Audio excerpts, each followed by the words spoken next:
Members, the fabulous Mr. Burt. Who remembers the fabulous Mr. Burt? Who is the fabulous Mr. Burt? Mr. Burt? It's your dad. It's my dad. Okay, my dad will be visiting the first week of November. And the reason I'm telling y'all this is because he likes to sit in on class, which is kind of cool. For those of you who got the opportunity this year, he a stroke survivor, and his filter was never great, but it's kind of non-existent now. So this is your heads up, and it will be in an email to your parents. He just says things, and sometimes they're not the most appropriate of things. He loves to tell jokes. Sometimes they're inappropriate. Sometimes they're hilarious. Sometimes they make zero sense. But he is very cool. He's a lot of fun. And he'll be here for either 1 or 2 classes, depending on how we work out his flight schedule. But he loves to come and sit with us. He lives in Virginia with my sister. Well, my sister helps take care of him there. But my sister and her husband are going to Mecca for their 10th anniversary to make their pilgrimage to Mecca. So that's going to be very cool. So they're Muslim, so that's something they should be doing. So they're going to be doing that, and he's going to come here. So it'll be fun. Excellent. All right, so juniors, y'all are dismissed. Seniors, come get yourself settled in.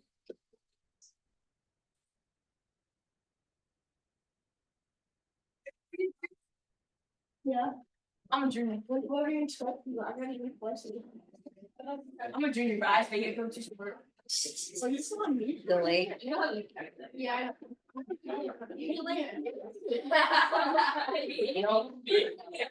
You know this when you walk by, it said, who's she? Oh. I'm not even joking. Oh. Who's she? Wait, why did you have to sign about the girls' minors? Because last time he was poking it on my slip and he went down his hand and he went. What was it? I have arachnophobia. What? I have arachnophobia. One of those. Oh, we didn't- That's not, that's it. Oh, that's yours.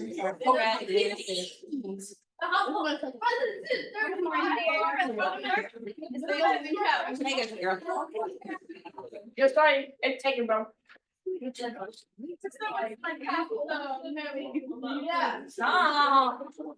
Don't stomp. My mother lives downstairs. She's not a fan of the stomping. All right, I'm handing back some things.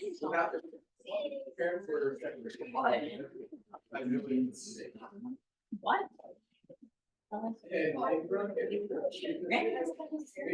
Bro.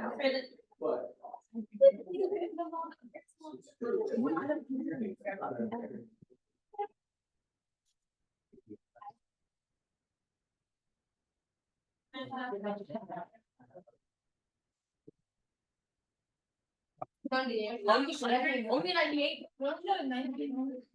How? That was I probably got more.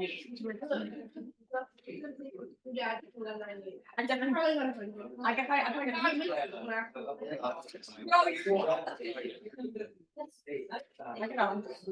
Oh, I'm not up there, but so my I have 99.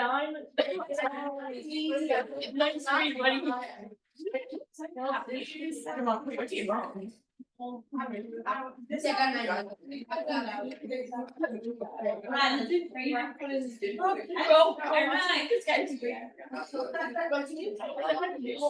Okay, first things first. Did anybody have any kind of major storm damage or anything? No. Everybody good? And the power went out at my house. You lost power for a bit? Everything's fine now. Okay, good.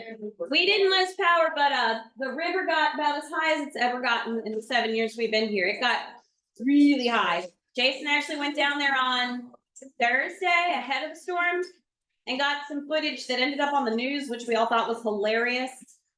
Like, now you're a news star, huh? Yeah, it was kind of funny how it happened. But anyway, he got his 5 seconds of fame on 11 Alive.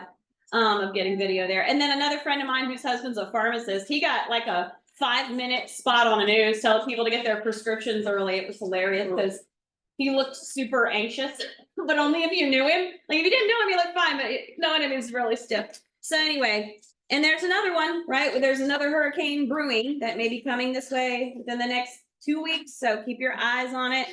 If you know anybody in anybody know anybody that's in the hard hit parts, the Western North Carolina, East Tennessee area? You got people there?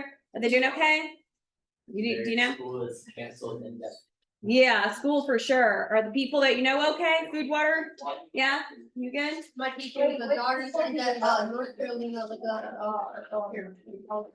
Yeah, it's pretty bad. They got canceled and, So you she was supposed to come home for a weekend, but she didn't. Yeah, we have 4 different families that we know in the area. 2 were able to get in and out already by now. One's got a flooded basement, and we do have one person we know that's been flooded in the house with her dog for the past 3 days.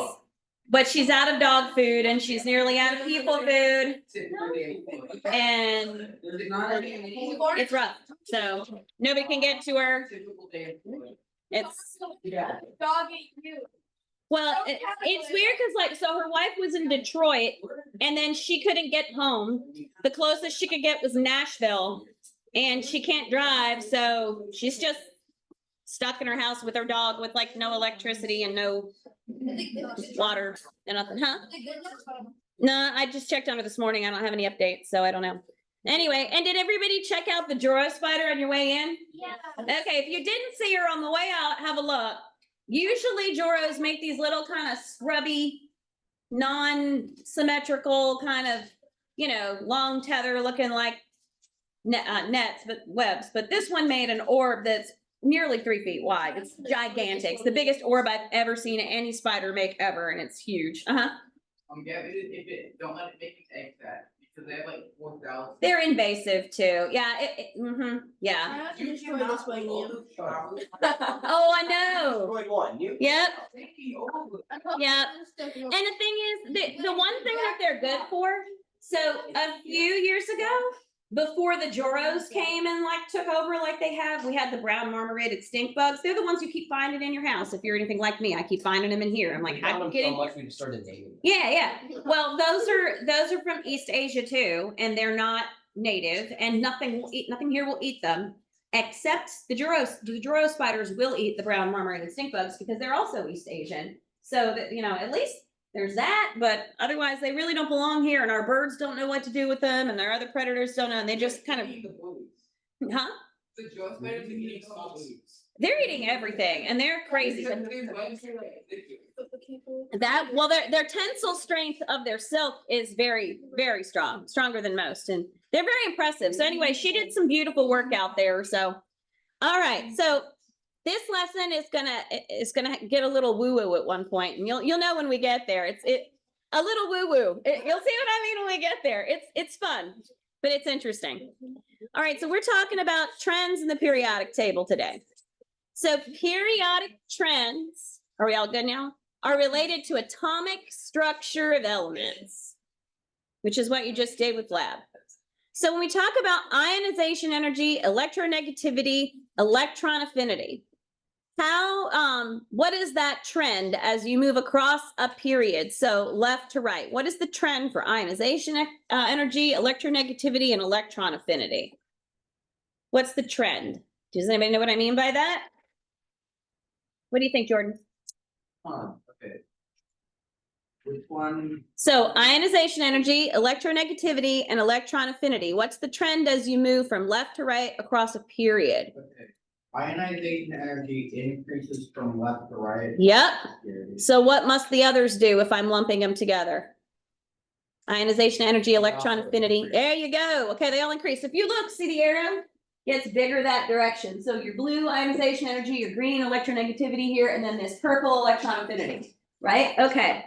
So they're all increasing as you move across a period. And then what are they doing as you move down a group, Xander? Question. Yes. If we do that lab again, can we have that chart? I know. This is part of the fun, right? Okay. So as you move down a group, they're doing what?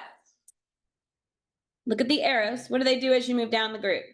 James said it. Yes, they're decreasing. All right, there you go. You can see the arrow goes that way. So they increase as you move up. So as you move down, they're going to decrease. All right, very good. So atomic radius and ionic size, what are they doing as you move across a period? What's the trend as you move across a period? What's happening? Look at the arrow. Atomic radius is pink. As you move from left to right, what's happening? There you go. It's going to be decreasing. And as you move down a group, what's it doing? PJ? Decreases. That one's increasing as you move down the group. See? The pink arrow. All right, there you go. So, I'm not saying this once. it's just arrows. What do you do? Have fun driving. Which way do you go? Right or left? I don't know. Follow that arrow. The melting and boiling points. Does anybody know about these? Melting and boiling points pass through two cycles where they do what? They're going to increase, they're going to peak, and then they're going to decrease as you move across a period. So these are just trends that you'll see in the table, okay? Just things to be aware of. All right, Professor Dave is going to tell you these trends, and he's going to explain something to you. Do you remember a second ago when we said right here that your atomic radius gets smaller when you go this way, but like your electron affinity, electronegativity, and ionization, they get bigger when you go this way? See, it's good. Why are these reversed? So he's going to explain kind of why that is. All right. Come on, let's hopefully we don't get an ad. Oh, we're getting an ad. They never did this before this election. You didn't get ads if you embedded the video, and now they've like hacked it. Oh my gosh. Let's talk about periodic. How do you feel about that entire statement? Pretty much everyone knows what this is, even if they don't know much about chemistry. It's the periodic table of the elements, which at first seems like a random arrangement of substances, most of which sounds strange in form. But the way the elements are arranged reveals many beautiful patterns that tell us about how nature operates. In the mid-1800s, lots of chemists were trying to come up with a way to depict all the elements in table form, and many different formats were proposed. But it was the one by Dmitry Mendeleev that stuck because of how well it correlates data as well as its predictive powers. He arranged the elements into rows called periods and columns called groups. Elements that had similar behavior were put in groups together, which helped to correlate existing data. And it also predicted the existence of elements that had never been seen before. With the gaps in the table, Mendeleev said there must be elements that go in these spots, and he predicted some of their properties. Eventually, these elements were discovered with the properties precisely as expected. And now we have all the metals, metalloids, and non-metals organized nicely. It wasn't known at the time, but the reason elements in the same group behave similarly is because they have the same number of valence electrons. Look at group 1, for example. These elements all have one valence electron or one electron in their outermost shell.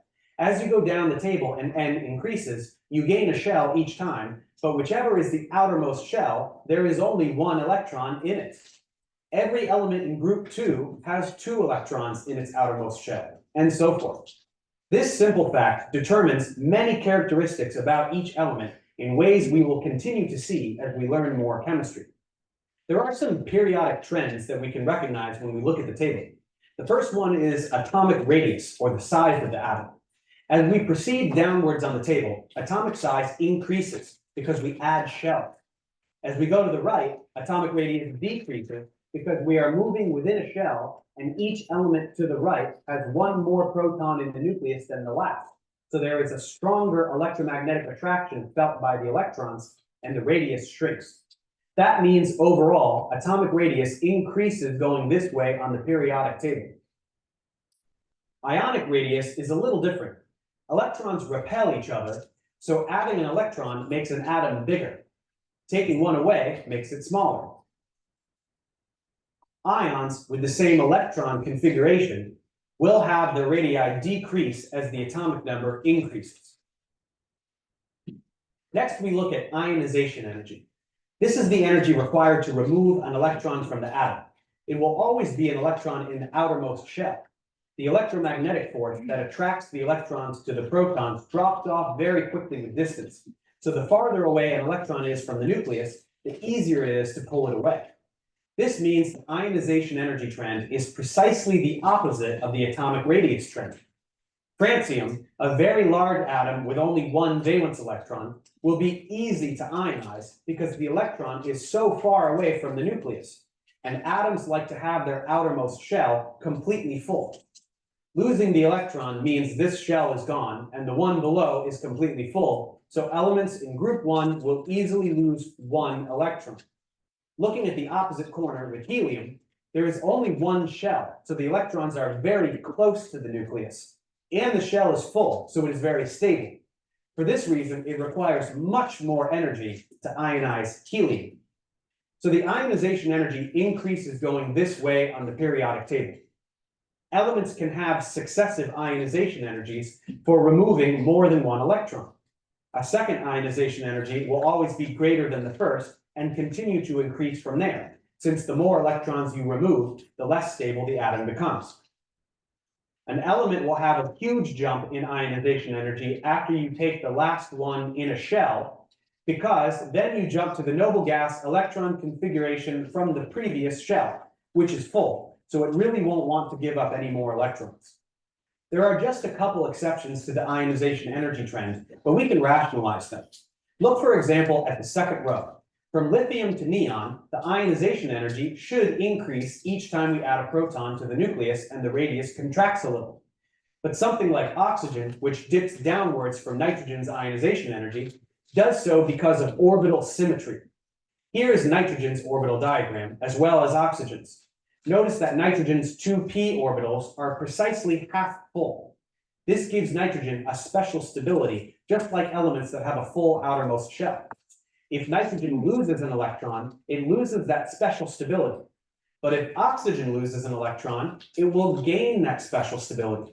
That's why oxygen's ionization energy is a little bit lower than nitrogen's, even though oxygen has one additional proton. All deviations from the ionization energy trend can be explained by discrepancies in orbital symmetry, like this one. Next, we will look at electron affinity. This is exactly the opposite of ionization energy, since ionization energy is how much energy you need to remove an electron, and electron affinity tells us how much an atom wants to gain an electron. Disregarding the noble gases, as their shells are full, electron affinity increases this way. Fluorine has the highest electron affinity because if it gains one electron, it will have a full shell, or noble gas electron configuration. Looking at the opposite corner, these elements don't want to gain electrons. They would rather lose them. Exceptions to this trend happen for exactly the same reasons as the exceptions to the ionization energy trend. Lastly, we want to look at electronegativity. This is the ability of an atom to hold electrons tightly. It will increase this way because a smaller atom like fluorine with more protons for its energy level, or a higher effective nuclear charge, will hold electrons best. Again, we will disregard the noble gases for this trend. Electronegativity will be important in the next clip where we learn about chemical bonds. So the trends to remember are atomic radius, which goes this way, as well as ionization energy, electron affinity, and electronegativity, which all go this way. Let's check comprehension. Ooh, what do we think? Increasing atomic radius. So which one's the smallest? Anyone wanna guess? Calcium, silicon, krypton, fluorine.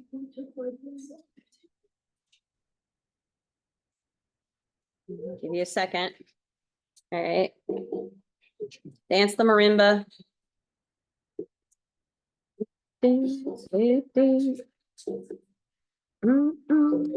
Come to your little clock, coming around, and boom. There you go. You know the answer.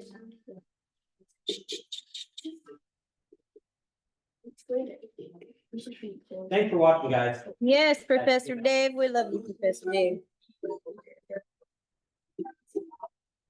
All right, so from your notes, the amount of energy needed to remove an electron from a specific atom is called what? Remove an electron. Xander. There you go. Ionization. Energy. Yes, there you go. Or ionization, yeah, energy. Ionization energy of the atom, right. All right. What is half the distance from the center to the, from the center to the center to that of two, like, okay, you know what I'm saying. I can't even talk. Addie. Okay, atomic radius. There you go. All right. All right, next up. What is the energy that occurs when a neutral atom gains an electron? Jordan. There's affinity. Very good. So losing is ionization energy, gaining is electron affinity. And affinity for something means that you really like it, right? Like, I'm weird. I have an affinity for cemeteries. I like to visit them. If I see them, I'm going in. I really enjoy them. I'm weird like that. Some people are scared of them. I think they're the coolest places on earth. So anyway. All right. What is a numerical value that reflects how much an atom in a molecule attracts electrons? Andrew? Electron healing. Electron negativity or electronegativity. There you go. All right. As the nuclear charge increases across a period, the effective nuclear charge does what? All right, Colin? Increases, pulling the electrons closer to the nucleus, and what the size of the atom? And there you go, decreases or shrinks the size of the atom. Very good. So that's why your atomic radius goes the opposite direction of your electron affinity and electronegativity. I don't know, I can't speak today. This is gonna be one of those days where I try to talk y'all and you're like, what? All right. Which of the following elements has the largest atomic radius? All right, Yusuf, what you get? He says boron. Anybody agree, disagree? Oh, we have different answers. Indium. Okay. Indium, boron. What do we have? It's indium. All right. I do. Okay. All right. Which of the following elements has the smallest ionization energy? Addie. She says potassium. Anybody say anything different? Kaden. Nitrogen. No. Jordan? No, not Jordan. I did that twice today. Asher? Arsenic? Bismuth. Everybody's having fun here trying to, we're just gonna guess, are we? All right, we have potassium. Good. All right. Which of the following elements has the largest electronegativity? Lithium, carbon, chlorine, iodine. Addie. Chlorine. Andrew? It's iodine. Andrew says iodine. Anybody have anything else? Gabe? Iodine. Iodine. We all agree iodine. It's chlorine. Be sure you got these right. If you don't have them right, be sure you correct them. He's like, I'm getting my notes. I'm not gonna try and guess. Why am I guessing? Well, I guess if you did the work. Explain why the exact size of an atom is difficult to determine. Caden. It's too small, I can't get something that's perfectly balanced on. Okay, so there's a limits to measurement argument. Yep. And it's very, very small. Very, very small. Drew? Pretty small. Yeah, these are helpful answers. Thanks. Jordan? The size changes erratically. Science changes. Andrew? The electrons don't move in easily predictable paths. Yeah, okay. So remember our quantum model? It's based on your odds of finding your electron at a specific location. So as you move out from the nucleus, your probability of finding those electrons, E negative, E superscript negative is a way to abbreviate electron, becomes less and less. And there's no well-defined boundary for each atom. So yes, limits to measurement is a good answer, but a better, more specific answer would be about how the further you get from the nucleus, the less exact your chances are going to be of where you're going to find those electrons in the cloud. All right, which metal has the largest radius? Lithium or sodium, and why? Gabe. Sodium. Sodium, why do you say sodium? He's like, I don't know, I answered half the question. He's not sure. He's got a guess. Anybody want to guess why, Andrew? And because it has more protons in the electron. Sodium, because it has more protons. What do we think? What do we think? Because there's an extra shell. Because there's an extra shell on sodium? Yes. Lithium, because that's the super. Lithium, because it has less charge. Okay, these are all real good answers. So it's sodium, because it has this, because Yusuf was kind of on the topic here. So it has one more energy level, so one more shell. So that's gonna make it a little bigger than lithium. Okay, what's electron shielding? What'd you get? A reduction of an attractive force between a positively charged nucleus. Yes. Its outermost electrons due to the cancellation of positive by negative. Yes, okay, very good. So I will tell you, if you get, I'm gonna tell you something teachers won't tell you. If you get stuck on these and you're like, what the hey is the answer? Okay, this curriculum is old enough that there are Quizlets and things like that that you can find online. Some of you have probably already figured this out, where you can get some of the answers for some of these things. If that helps you through your binder work, if that helps you understand what the questions are asking, because you're like, I am stuck, you can look up almost all of these. Okay, they're almost all available to you, at least now. Sometimes it takes a lot of work because you can see like part of the answer, but not all of the answer because you have to log in and have a Quizlet account and the whole whatever. But if you can do it on your own without looking it up, that's the best way to do it, because when these questions arrive on your tests, you're gonna need to know, and you won't be able to Quizlet it. Yes. I think Barry might have made a Quizlet for like.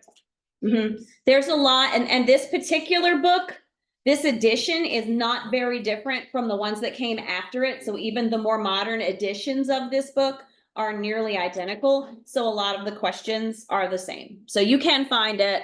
My last class, like the last time I did chemistry, they would just like all get on the phone together. They'd have like a group phone call and get through some of the harder answers because they're like, okay, I'm stuck. Are you stuck? Yeah. Could you find this anywhere? So all the answers should be in your book. You should be able to figure it out. But if you get stuck, this is your way through. All right, so explain the large decrease in atomic radii as you move across a period from group 1 to group 14.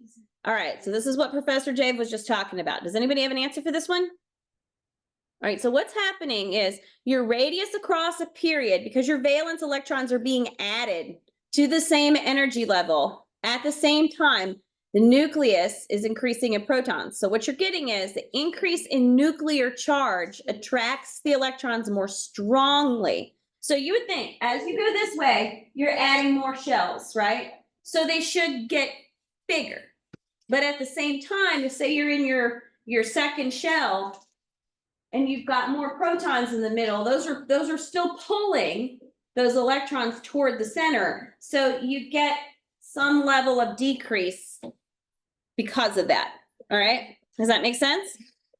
All right. So explain why ionization energies tend to decrease down a group. Caitlin, what'd you get?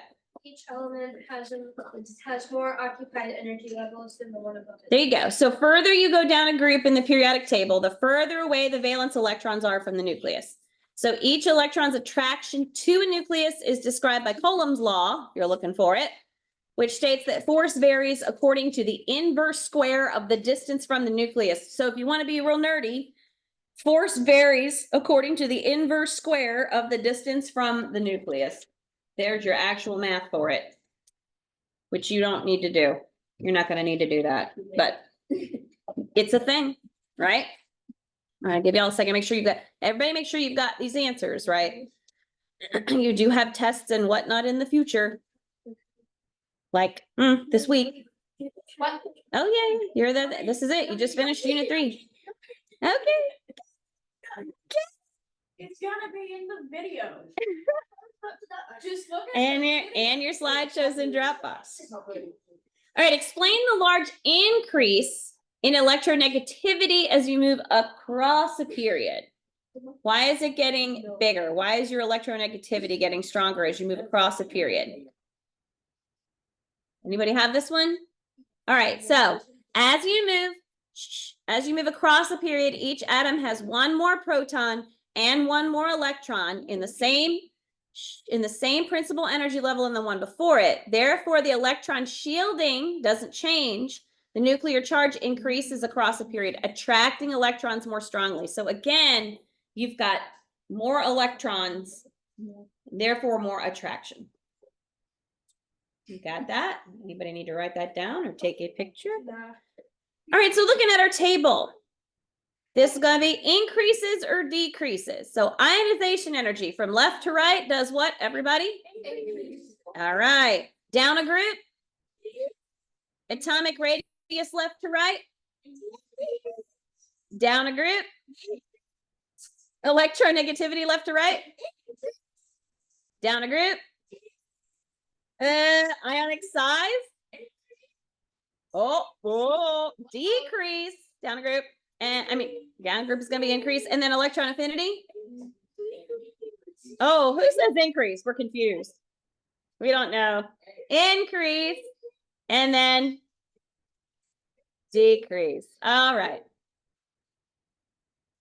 So where did the elements come from? We have all these elements. Yeah, kaboom, he says. Where did it come from? All right. Let's see. Do we get an ad or do we not get an ad? Let's hope we don't get an ad because I'm real tired of the ads. They're terrible. I don't want any of them anymore. Yay, no ad. You've almost certainly seen a periodic table of the elements. But have you ever wondered where those elements came from? To understand their origin, first we have to look at what defines an element. An atom is made up of positively charged protons and neutral neutrons in a nucleus, surrounded by negatively charged electrons. The number of protons in the nucleus defines an element. But a single element may have atoms with a varying number of neutrons. These are called isotopes, and though these are all still the same element, they vary in their stability. Some nuclei are stable and require large amounts of energy or bombardment by other particles to transform into different elements or isotopes. Other nuclei are inherently unstable and will spontaneously decay. We begin our story with the Big Bang. As the universe expanded and cooled, the sea of fundamental particles began to coalesce, forming the first protons. And a proton is the nucleus of the first element on the periodic table, hydrogen. In the first few minutes, a few more nuclear reactions occurred to create some helium and very tiny amounts of lithium.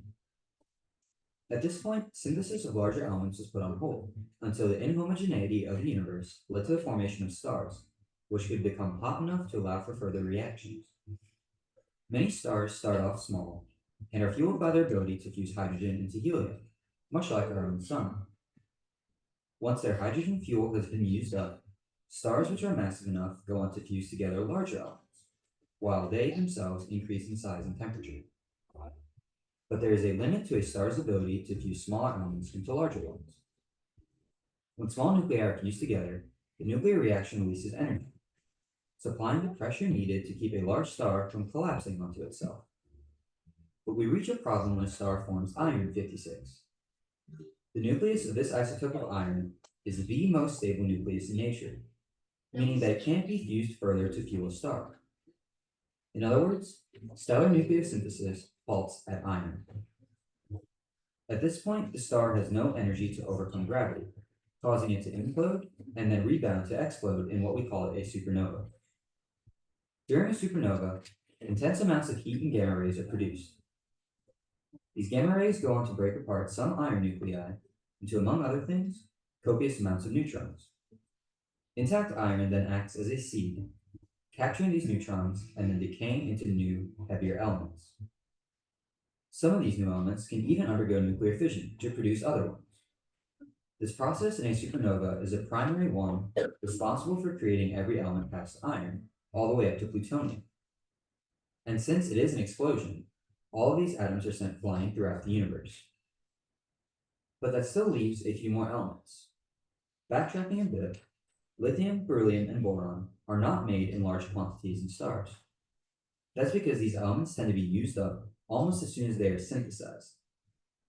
Instead, they're made primarily by cosmic ray spallation, a process where high-energy particles collide with carbon, nitrogen, and oxygen, removing nucleons to yield these three smaller elements. And finally, every element larger than plutonium was made synthetically by scientists, though plutonium itself and a few smaller ones can also be man-made. In the end, all of these processes are responsible for creating every atom in the universe, including the ones that make up you and me and the entire Earth we live on. Now, understanding stellar life cycles and nuclear processes can be very complex, and this video just touched on the basics. If you're interested in learning more, feel free to ask questions below or check out some of the links included in the description. Check out Everyday Elements on Facebook, and above all, be sure to subscribe. So that's where they're coming from. That bunny at the end was deep. Poor little bunny.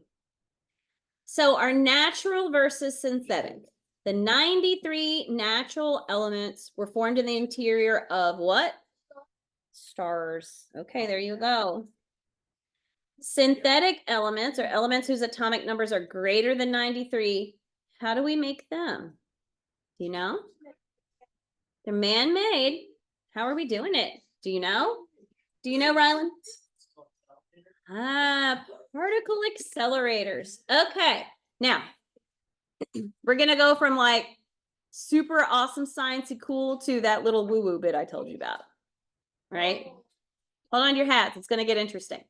So both cyclotrons and synchrons are types of particle accelerators that send particles into a closed loop path to increase their speed.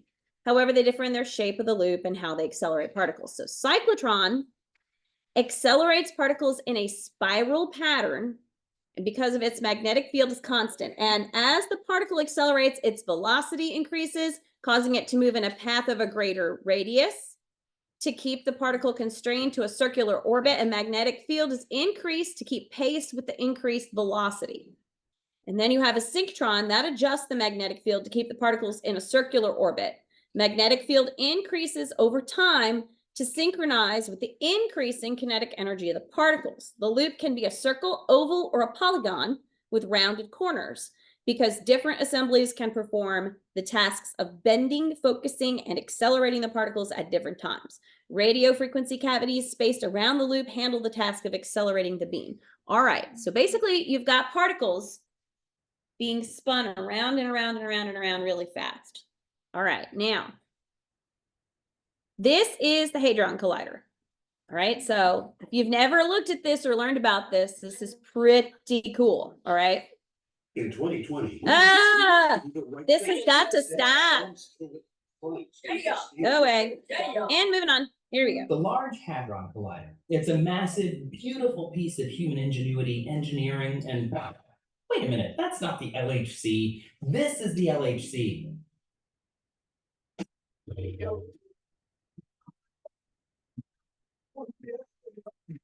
This is the Large Hadron Collider, or LHC for short. It's a 27-kilometer particle accelerator sitting under the border of France and Switzerland. It's an atom smasher, the biggest in the world, designed and built by thousands of engineers, scientists, and mathematicians from across our tiny planet with the goal of helping other scientists learn about things of incredibly small size by smashing them together. These smashings are called collisions. This is really all they're interested in. Yeah. They're interested in collisions, collisions, collisions. That's Mike Lamont. He's the operations group leader working on the LHC. It's his job to run BEAM.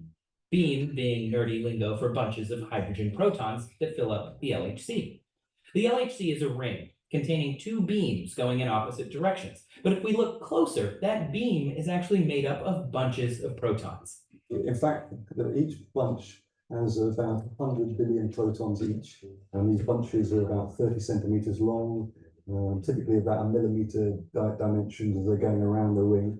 And so think about a long, thin, tapered piece of spaghetti.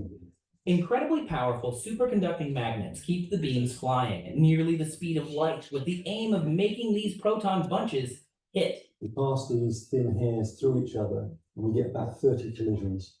So most of the protons just miss each other, and they carry on around the ring. They'll come back one turn later, and they can do it again.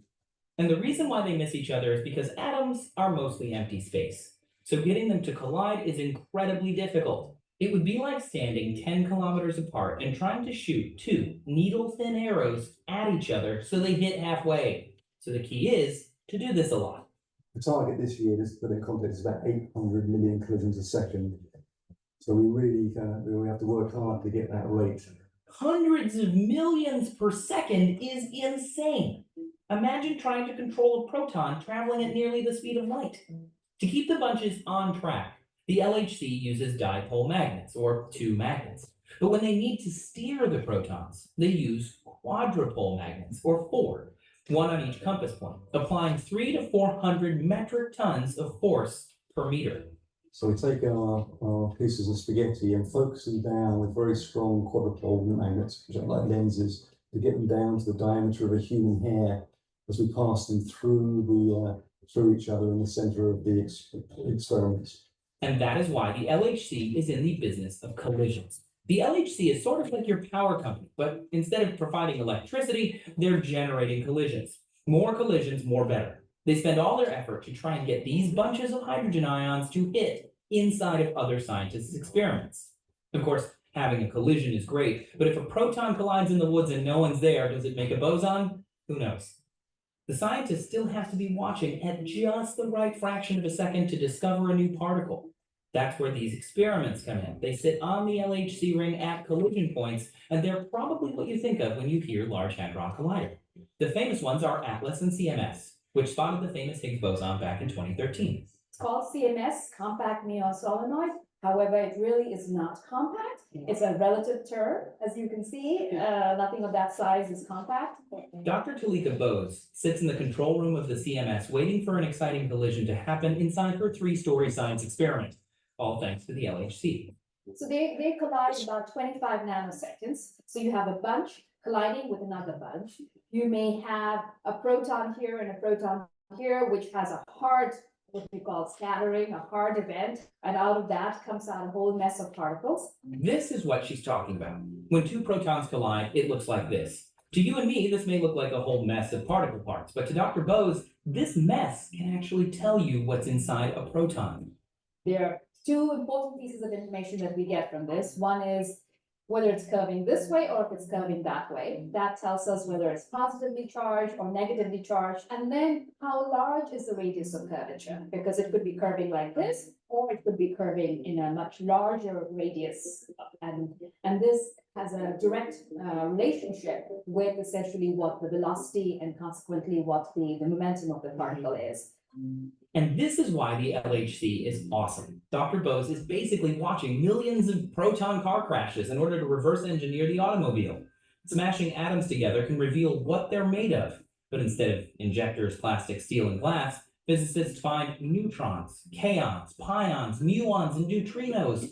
By the way, physicists call particles that are made of these things hadrons, hence the name Large Hadron Collider. Proton collisions like these help physicists reveal exactly what these tiny structures that make up our universe are made of. The technology is super advanced, but the science is the same as it's always been. We simply break things apart, hoping to understand how they tick. Before we went to the Large Hadron Collider in Geneva, we were on top of planet Earth, 800 miles from the North Pole at the Svalbard Global Seed Vault. To find out what awesome science we were doing there, check out this video. This is fun. All right, so here's where you would find particle colliders. Do we have any nearby? Texas. Closer than that. Durham, North Carolina has a particle collider at Duke, the research facility there. So the one that they were talking about here in this video is it's CERN. It's this one right in here. So you can see there's probably more of them. There's probably more of them than you thought about before. Yes, there are a lot in Japan. Japan's not even a very big country, and look at how many are squished into that space. It wasn't exactly that big though. Right. Well, they're, Here? Oh, here. Yes, Taiwan. Yes. So It's just a particle collider in the middle. no big deal, just particle collider. So yes, so there are probably more of them than you even thought about. And there may be some since this graphic was made. I'm not even sure the date on this graphic. There may be some new ones. Sometimes you can see them from above when they're aerial photos, like this guy over here. You can kind of see it. And some of them you don't really see much because they're underground. So you can see some of the facility on top, but it's not real obvious what's there. All right, so we have lots of them. So transmutation. All right, a transmutation is a nuclear reaction in which, what you got, Yusuf? element is changing from another element. Yeah, a nucleus, which is gonna be, yeah, in effect, changing your element. So if you're changing a nucleus into another nucleus, chances are you're adding some protons there, right? So atomic transmutation, also known as nuclear transmutation, is the process of changing one chemical element or isotope into another. And it occurs when the number of protons or neutrons in an atom's nucleus changes, which alters the structure of the atomic nucleus. Okay, if you could have a lot, say you wanted to be super wealthy. If you could have a lot of just about any one of these elements, which element would you pick? What would you pick? Platinum. Platinum's a good one. Actually, California. California. It's Mm. about 25 What million else would you dollars want? per gram. Uranium. These are expensive. Yeah. What's another expensive one? Yeah. Most expensive elements are the ones that are unstable and only exist for like if you could get. But would you a want that? stable- If you could get a stable version, you can sell it. Ah, see, that's a good point. So he just brought up a good point. So a lot of the expensive ones are really unstable. You don't want that because that would be hard to hold on to. What would you like? All vibranium. What vibranium? Yeah. Gold. Gold. Yeah. All right. Hold on. What's one you could maybe keep in your safe that would be smart? Oh, say it again. Buy gold. Gold. Buy gold. Do we hear people all the time telling you to buy gold? Silver. Gold, We silver. buy gold. Okay. Yeah. California. California. All right. So wait a minute. Hold on. Listen. If you can change an element into another element, why wouldn't you just like pick something and turn it into gold? Why wouldn't you do that if you could do that? Why wouldn't you do that? Because if you flood the market with an extreme amount, it lowers the She's making an economic argument. That's a great argument. Yeah. Then it won't be worth anything. Okay. Is it cost prohibitive to do it? Well, it'll be too heavy and it will not be moving at a speed Okay. All right. So wait a minute. What's to stop me from collecting lots of one element and turning it into another like gold? Okay. Why wouldn't I do that? Yeah. So here's a fun topic, making elements using activation in a nuclear reactor. The way that works is the neutrons that are generated in a nuclear reactor can be absorbed by one element that then radioactively decays into a different element. So that you can take something that doesn't have gold in it and activate it so that it will radioactively decay into gold or any other element. The problem with doing that is that you might think, oh, well, I can make as much gold as I want. And you could, but the cost of making gold that way is generally going to be much more expensive than just digging up and mining and refining gold from the ground. And on top of that, most of it's going to be radioactive for some period of time. So you can do that kind of a thing, but the cost of a nuclear reactor is really expensive. And then on top of that, having to wait some time for the radioactive decay makes it less attractive than it might otherwise sound like it is, simply because you can make any element you want using nuclear technology. So can you do it? Yeah. Yeah. Is it feasible, like realistically? It's kind of cost prohibitive and then it would be radioactive. Oh, that's kind of a mess. All right, now, go, thank you, you talked. So now we're edging into the woo-woo bit. All right, so the more you, the more you talk about particle colliders and the more you research them and read about them, the more you'll see where people start talking about things like alternate universes and whatever. And this has to do with this whole, like, quantum mechanics again. We talked about quantum mechanics briefly. That's what people start getting into. It's interesting. It's like science fiction interesting, but interesting. And you can see where people are getting the ideas. All right. So anybody ever read any of the Dan Brown books? Da Vinci Code, Angels, Demons? Pretty sure it was Da Vinci Code that featured CERN in particular, the particle collider there in Geneva. All right. So what are people talking about when they start talking about these alternate universes? And it's going to get more woo-woo than this. Oh, look, it's an ad that's not politics. Yay. I don't know why it's given, it never gave me ads before. Thanks, BMW. What Spider-Man to learn about multiverse? There you go. What's up, guys? Roy Powers here with IGN News, and the Large Hadron Collider is being fired up this week after a 2-year hiatus. This As is older. Scientists believe that the results could prove the existence of parallel universes. Scientists believe that a second run of the LHC could produce or detect miniature black holes, which they argue could point to entire universes hidden away in higher dimensions folded into our reality. Oh, It all boy. comes down to some pretty theoretical science known as gravity's rainbow. You know, it sounds awesome. The basic idea is that gravity doesn't bend light equally, but instead affects each wavelength proportionately. To summarize the paper, this means that earlier attempts to find miniature black holes in the LHC weren't using enough power because the scales had shifted around these objects. Now the LHC will be powered to its highest ever energy levels, about double those of its last run. And if these scientists are right, the new run could uncover black holes tucked away in dimensions beyond the 4 that we interact with in our daily lives. As soon as more information or alien monsters come out of the hunt for miniature black holes, we will let you know right here at IGN. Okay, so wait, little miniature black holes in the particle collider. So it's a very theoretical science. I wanna go in a black hole. We're not doing it yet, but it's very theoretical. They destroy the world with like. Yeah, yeah. Okay, wait a minute. Why on earth are we making black holes now? Well, we're not, but it's theoretical that it could be possible. Lucas, So how miniature is miniature? that's a great question, isn't it? I watched this one video and it said like a black hole size like It's happening at some- suck up like the entire world and then get to like a normal size. Exactly. If a black hole is like a giant what? It's like a vacuum, right? Kind of. Drew, you did some. Oh, no, it depends if it's the size of a quarter versus like the mass of a quarter. So if it was the mass of a quarter, it wouldn't function. It would just kind of disappear. Right. So it's the size of a quarter with the mass of like a star. It's infinitely dense. No, but it's I mean, yeah, that there's like another universe inside of a black hole. It's kind of just like. But it's mostly science fiction. Yeah. Right. Right.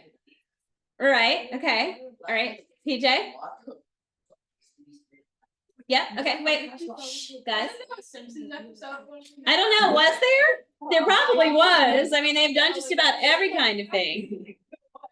So this is the theoretical stuff. Now, when you start dealing with theoretical science, you start getting all kind of theories, right? Some are like, all right, this seems pretty grounded, and some are like, what? Okay, now this is where this lesson gets a little fun and a little woo-woo. We saw that. All right. This whole idea of miniature black holes and other dimensions being spun off, this whole very, very theoretical idea has caused, and I just heard this last week, has caused some people to believe that particle colliders are the reason for the Mandela effect. Okay, who knows what that is to begin with? You know? Okay, Caden, what is it? Like Fruit of the Loom having a cornucopia. That's an example. They did have a cornucopia, but they got rid of it. Exactly. Do you know? Can you explain it too? No, but I have another one. The Berenstein beds. Okay, that's another one. The Berenstein versus Berenstain. Yep. Yeah. Okay. So here's the idea of the Mandela effect. For those of you who've never heard of this, all right, this is Nelson Mandela.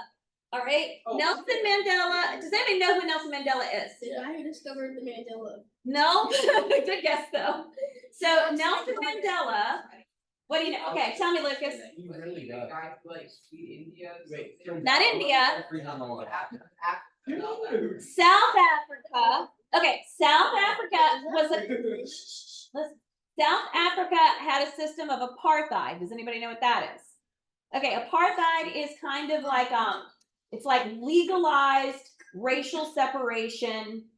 It's kind of like our Jim Crow, but like on steroids. Okay, so apartheid was taking place in South Africa. Okay, Nelson Mandela was somebody who fought against apartheid, got thrown in jail for it for many, many years. Okay, now he was released from jail and later became president of South Africa.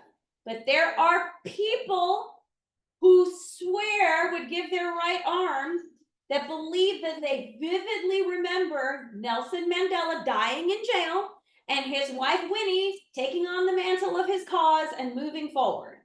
That never happened. But there are people that are like, no, I remember seeing the news. I remember reading about it. I remember Winnie being on the news. People remember it vividly.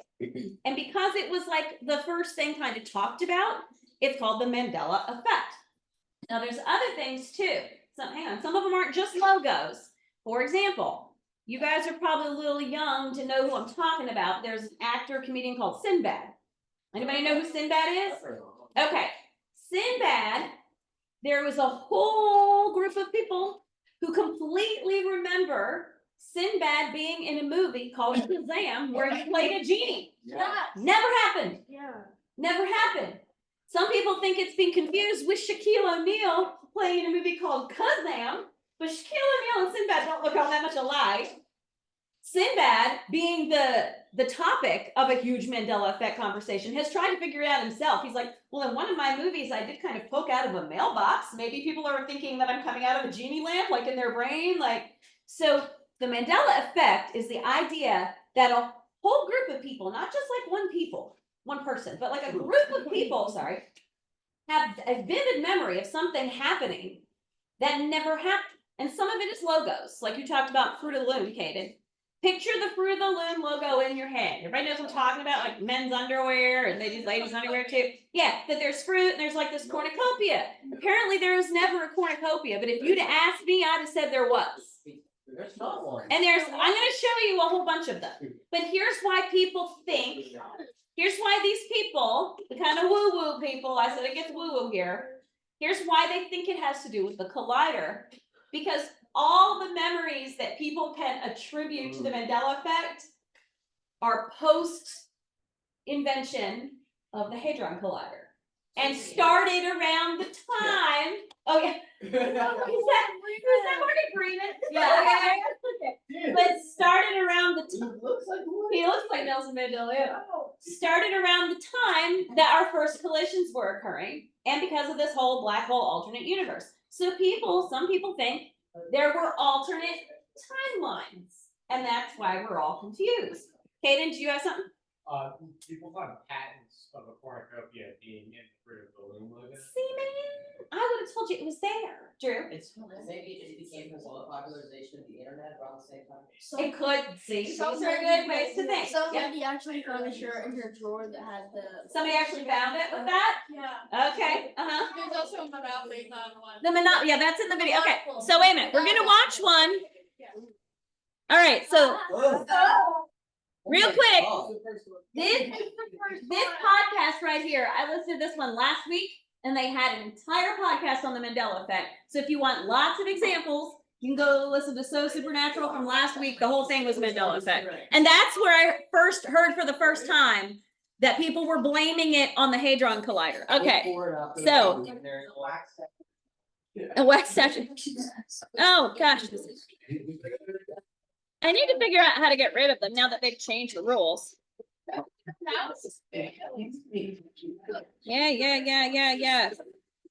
Ooh, it's a scary movie. All right. Welcome to Watch Mojo, and today we're counting down picks for the top 10 logo examples of the Mandela effect. For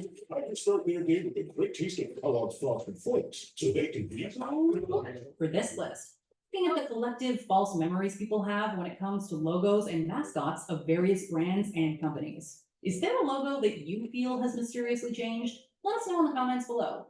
Number 10, Ford's Curl. Ford is one of the most influential and well-known car companies on the planet.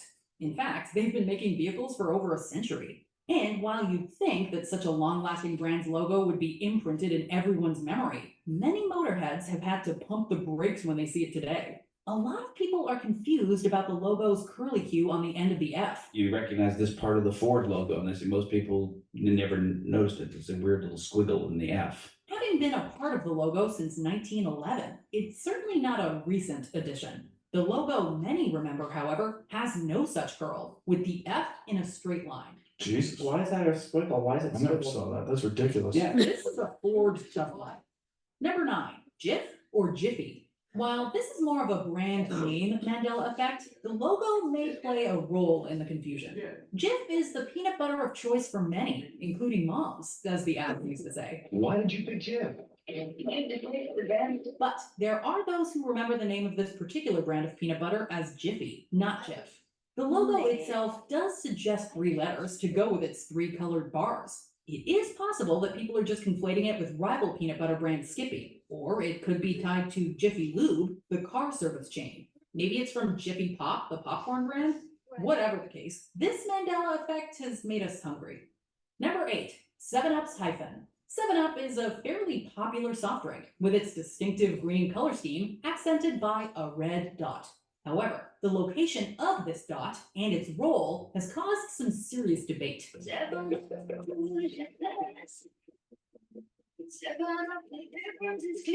Its position has changed depending on the marketing at the time. Currently, it acts as a pseudo hyphen between the number 7 and the word up, which is strange to some because 7-Up no longer has a hyphen in the name. Outside of America, it's all just one word, 7-Up. But in the United States, many recall a hyphen being a permanent fixture of the brand's name and logo. Maybe Cool Spot knows something. Number 7, Target's ring count.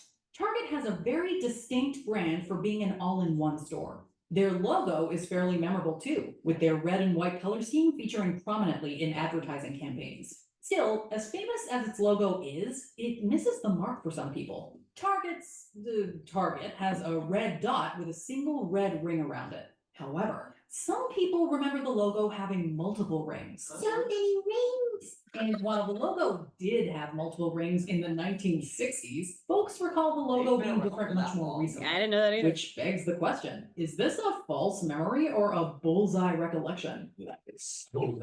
Number 6, Tony the Tiger's Nose. Frosted Flakes have been a staple of the grocery store cereal aisle forever. Front and center on every box is the brand's mascot, Tony the Tiger. It's great. Soda. Tony the Tiger. While the big guy has gone through several redesigns, his current appearance is his most iconic. Large body, red bandana, and a blue nose. However, that last feature is something some people take issue with. You may be Mr. Breakfast to the rest of the world, but you know what you are to me. You're what, Tony? I'm so proud of him. There are those who remember Tony the Tiger having a black nose. I swear it was black. Used to in the early days. But not that early. But he eventually adopted a colorful snout. Is this a case of people confusing Tony with another cartoon tiger? If someone can get to the bottom of this, that would be great.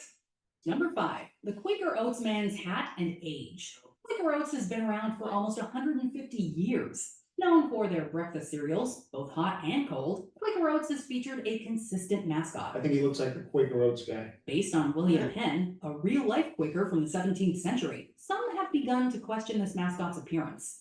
Many breakfast enthusiasts remember the Quaker Oats man being significantly older and sporting a triangular hat. Instant Quaker oatmeal. It's the right thing to do. This, of course, is in contrast with the middle-aged man with a rounder hat seen today and always. It's possible the man's white hair or wig led people to assume he must be older than he is.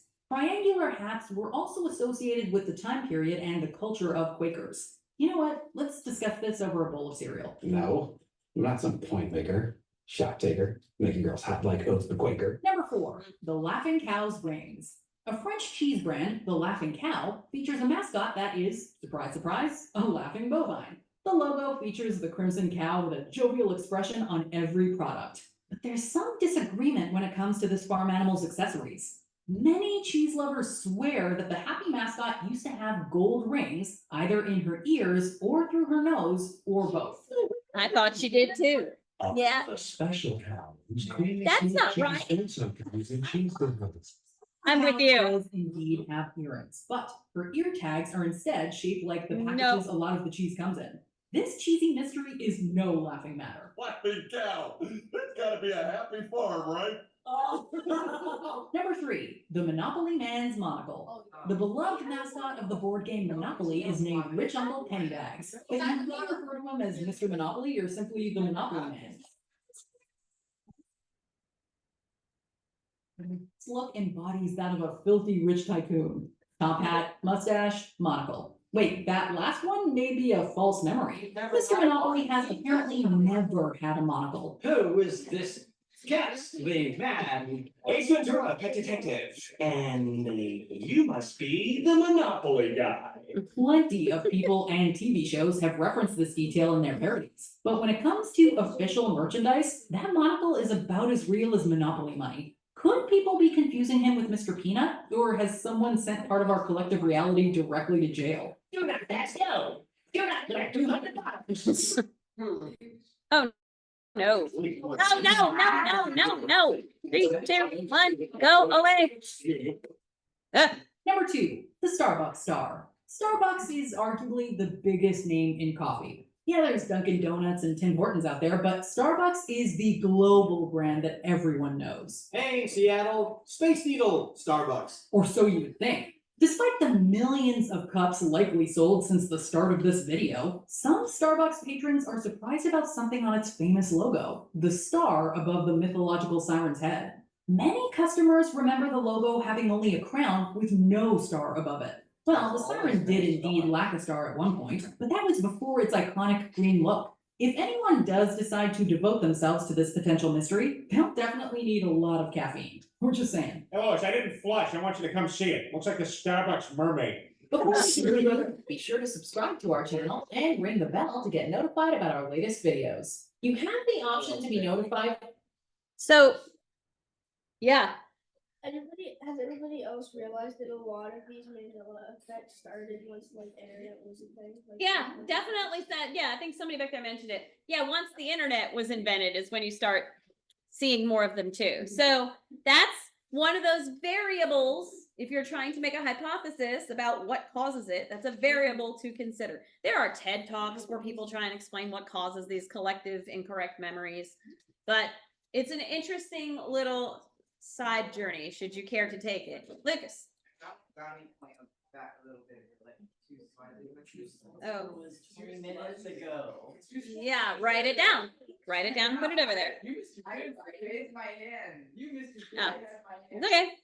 All right, so back to your binder answers. Most of the atoms in living things come from just 6 elements. What are they? Okay, Andrew, what are they?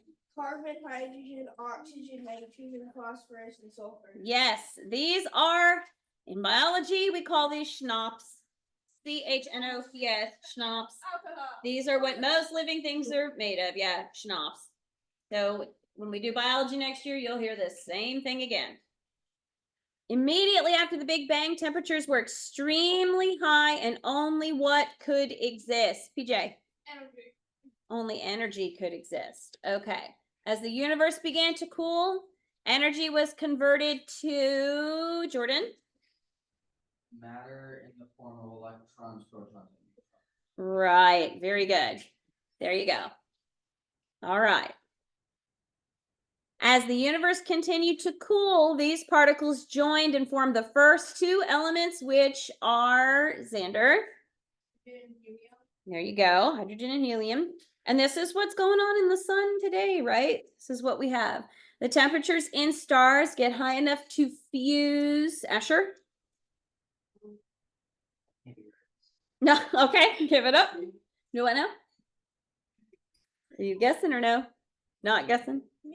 Okay, Andrew, you go. Hydrogen. Yes, fuse. They fuse 2 helium. Fuse hydrogen to form helium. Yeah. Yes. Helium nuclei.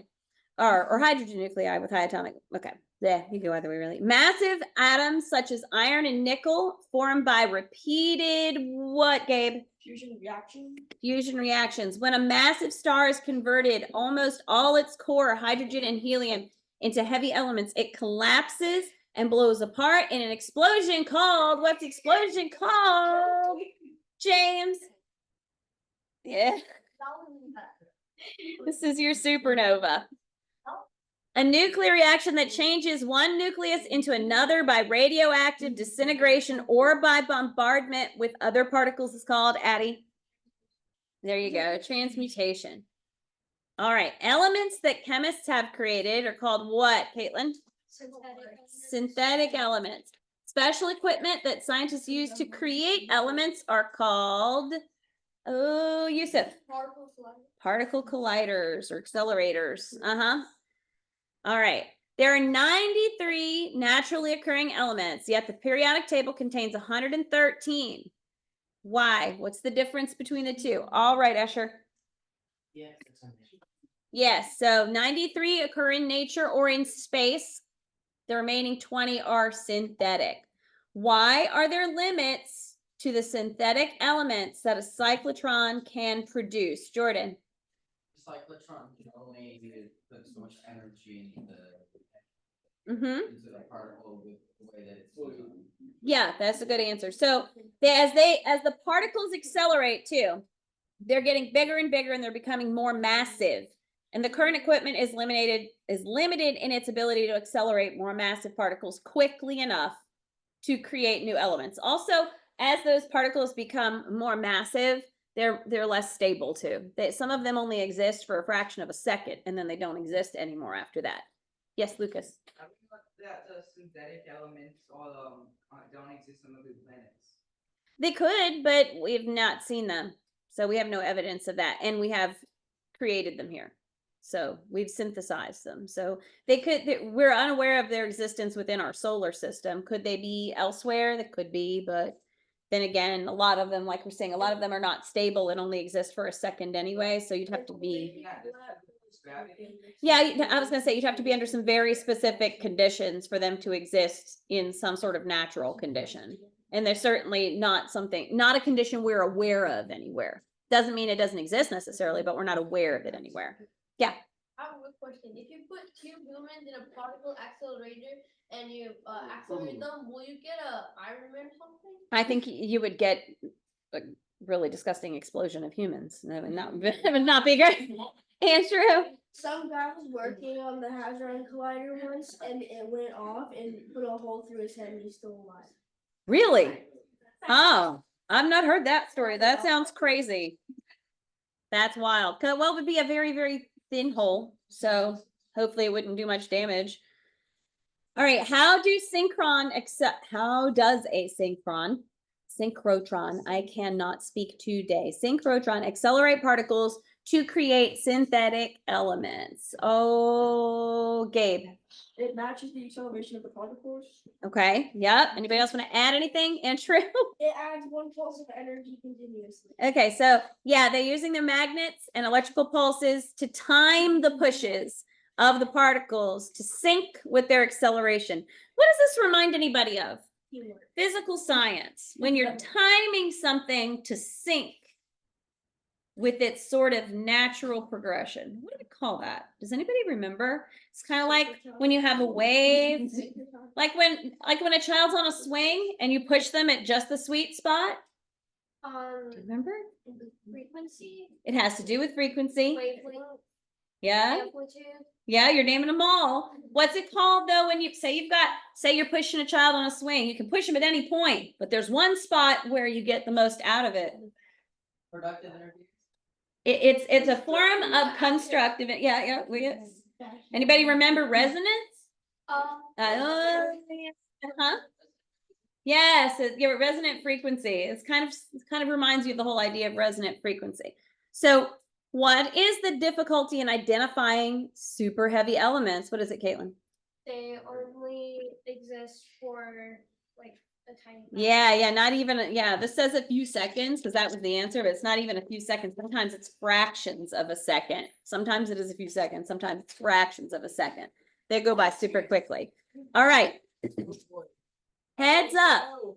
Q2 is approaching. If you look at your, approaching fast. No, fast approaching, you can say that.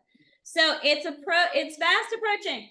So if you look at your syllabus, it will tell you that if you owe any work, you're not going anywhere yet. Come on. That if you owe any work, it's due the Monday before Q2 begins. Q2 begins on the 21st of October. So it's due the Monday before. If I don't have it, what does it become? 0. second quarter, we got 4 quarters for the year. You will get a progress report, right? As soon as, in person? huh? Is it in person? The progress report? Yeah. I'll send it digitally. Yeah. But you'll get a progress report in your email and it'll tell you where you are. Remember that something like, for example, you're allowed, if you get dropped one lab, your lowest lab is dropped, that will show up on your first progress report. It will also show up on your second, but that second progress report is your first semester report card and it will cover the whole first semester. So remember that little thing, that little dropped lab is going to show up all the way to the end, but you really won't know which one is dropped until we get to the end of the year. And then that point, whichever one is the lowest will be dropped. Yes. Like, what if you get multiple low attempts of like 13, 13, 13? What do you mean? Like multiple low grades. Grades? Okay, so, Multiple attempts. all right, so here's, listen in the back. So at the end, sorry, of Q1, at the end of Q2, and at the end of Q3, if anybody has a D or below, I will take the time at that point to offer you a recovery plan.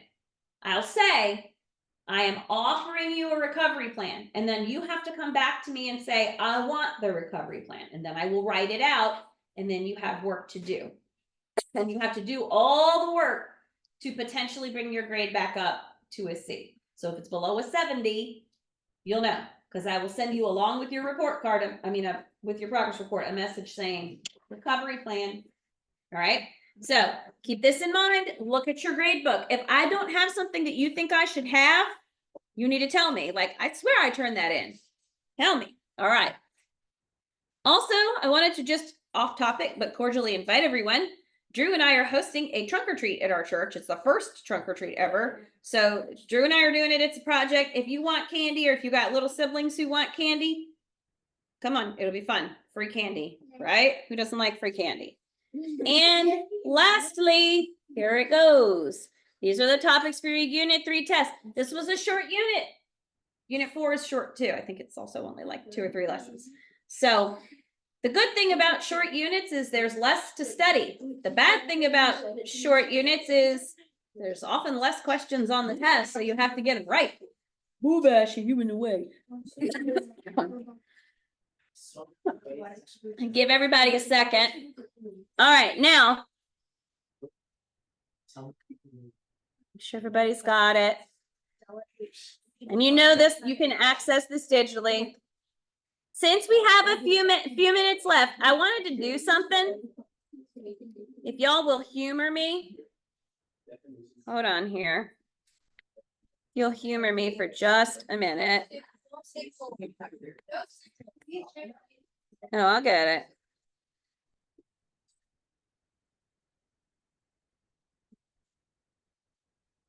All right.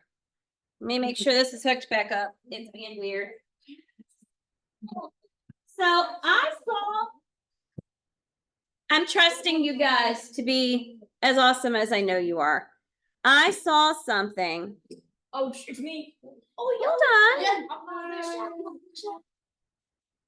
Yeah. Hang on. No, we're not ending it. Wait.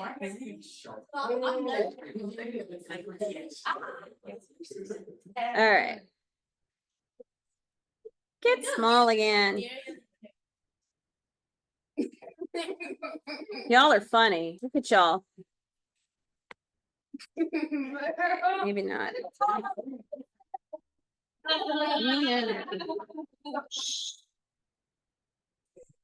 Andrew, are you really? I don't know why it's going straight there. Kill the video. Why is it not letting me? All right, I'm gonna end it for a second.